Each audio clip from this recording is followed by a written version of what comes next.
Good morning. Nakaupo ako dito sa semento. Ang tagal ng Uber eh. Nakadalawang palit na ako. Doon ako tinatanghali eh. Minsan, ibubuk ako ng Uber, pagkatapos ika-cancel nila.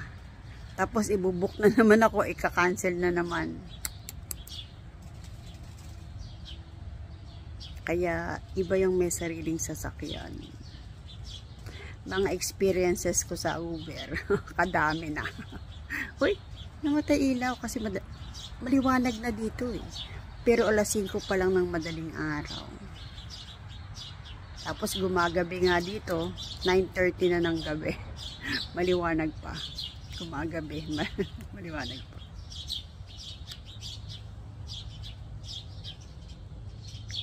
Kala ko pa naman makakarating ako ng maaga doon sa trabaho ko.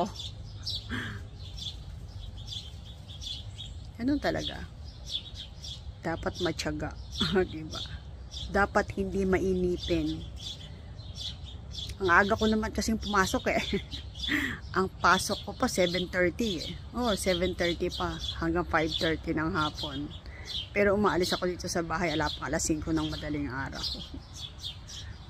Kasi ganun din naman eh. Aalis din ako eh. Balis ako ng maaga eh. Ang aga ko nagigising. Diba? Pagka maaga kang nagigising, maaga kang kumikilos, magaan ng katawan.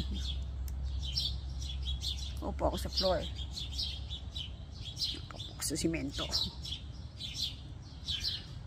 Ingay ng mga ibon, ano? Diba?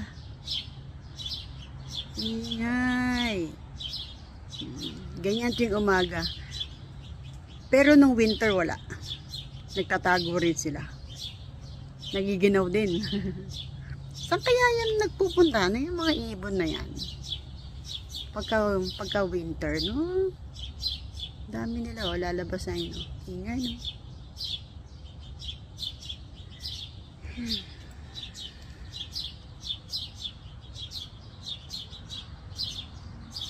Happiness.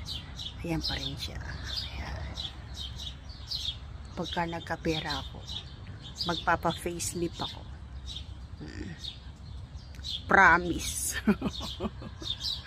Promise to myself. Diba, no? Goal.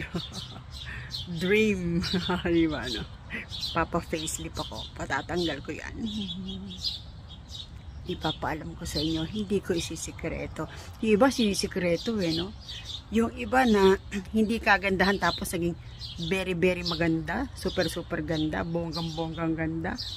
Ayaw nilang aminin yun. Ako aaminin ko sa inyo. Binobroadcast ko nga, diba? Tatanggal ko yung happiness. Dito rin meron yan. Kaya lang pagka malapit yung camera, hindi masyadong halata. Kaya nilalapit ko yung mukha ko sa inyo.